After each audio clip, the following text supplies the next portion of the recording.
If you really want to promote change in conversations about identity, diversity, and justice, I'm going to share some tips from the last chapter of Say the Right Thing: How to Talk About Identity, Diversity, and Justice.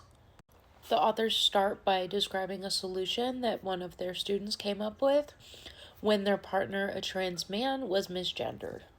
They explained that they didn't spend energy correcting strangers they would never see again, but with friends and family, if it was accidental, the student would call her partner by the correct pronouns, and if there was still mistakes being made, Melissa would then explain the pronouns to the person misgendering her partner while her partner was not present.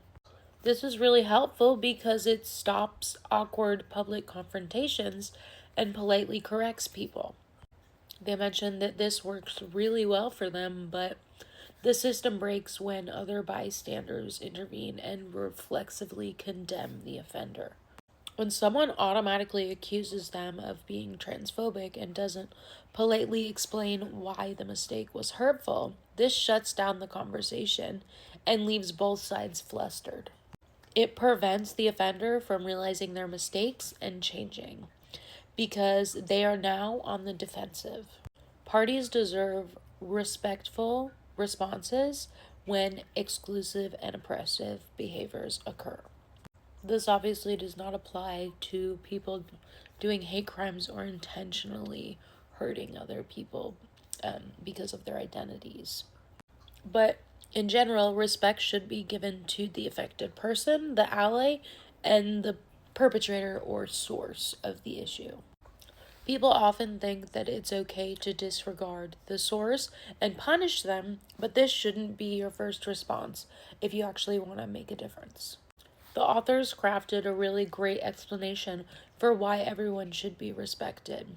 You should be an ally to the source of non inclusive behavior because someday that source will be you. Everyone makes mistakes and slips up no matter how educated they are on equity. No one will always be an ally. It's a cycle.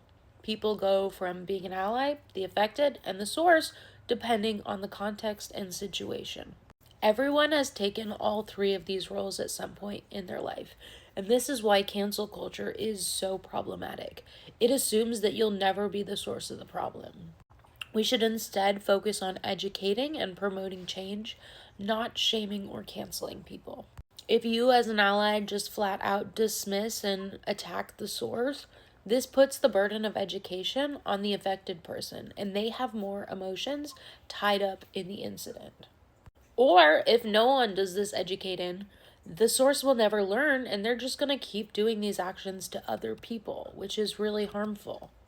Oftentimes, exclusive or offensive behaviors are ignorance based and not purposely done to create harm. We only know what we're taught. Even allies in marginalized groups make mistakes or have biased knowledge. No one can know everything about all identities. Try to instead provide feedback to the source and teach them a better way. Don't start with an attack. Attacks just escalate the situation and make it harder for the source to grow from the experience. It takes time to unlearn bias and the oppressive views that we are taught by society. Bell Hooks said, "It's possible to hold people accountable for wrongdoing while remaining in touch with their humanity enough to believe in their capacity to be transformed." The authors provide several things to keep in mind when being an ally. They mention that you should try to separate the behavior from the person. Don't assume negative intent. And when you call people out, especially if you know them well and you know that they wouldn't intentionally do anything harmful, try to say something along the lines of, "I know you well and see how much that you care about others, which is why this action surprised me." This makes it seem like less of an attack and more like a conversation. If someone feels attacked, they're more likely to attack back. And it can help to show mistakes that you've made, to show that you were able to grow through them, and they can too. Show people that it's okay to make mistakes as long as you learn from them. People are more likely to engage with identity and diversity conversations when you share your mistakes. If you've once done something similar, share this and then offer insight on how you moved past it. It can also really help to have example responses when you call someone out because people often struggle to find the words and then the moment passes without them saying anything. And the authors provide a really great list that I want to share.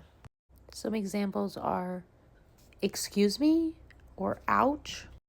To try to emphasize the impact on you, say that comment didn't land well on me because, or I felt uncomfortable about what you just said because. To show how your views have evolved, you can say, I've been reading or listening to blank recently, and here's how it changed my mind. Or, I used to agree with your perspective, but I was convinced of blank when blank. To affirm their values, you can say, I know you care about blank, what you just said doesn't sound consistent with that. Or, I think you're so much better than that comment. To affirm their intentions, you can say, I know you intended that as a joke, but I found it off-putting because, or, while I'm sure you didn't mean it to come across this way, I found that insulting. To connect the issue to specific people, you can say, I have a friend who belongs to that community. My experience with her is different from what you were describing. Or, if someone said that to your spouse, how would you feel? To appeal to organizational values, you can say, we don't do that kind of thing here, or as a team leader, it's my responsibility to uphold an inclusive culture, so I need to address what you just said.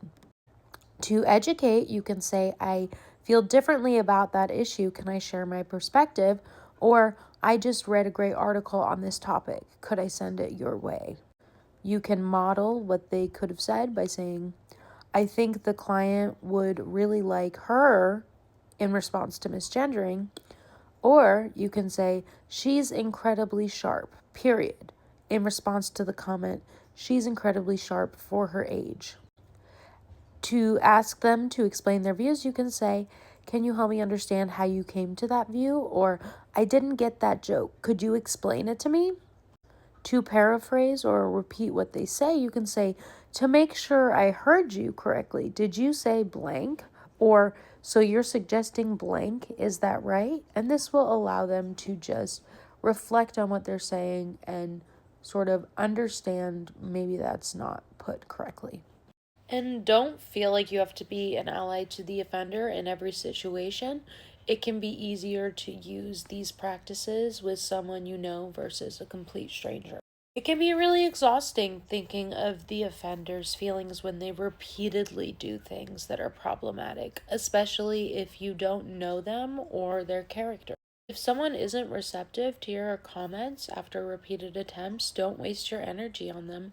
Tell them why what they did was wrong and then just leave.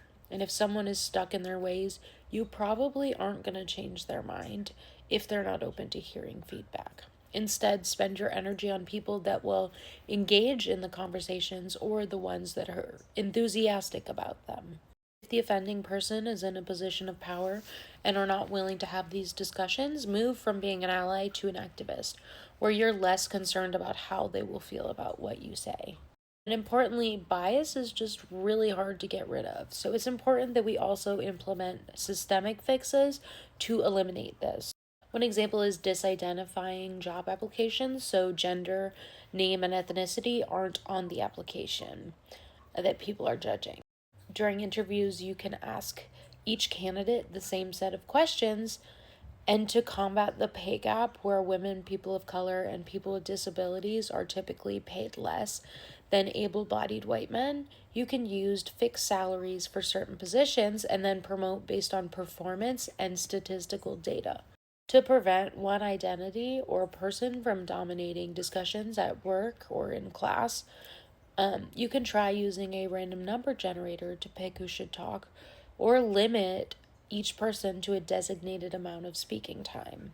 At conferences, you can ask for men to hold their questions if they're the third man to answer in a row.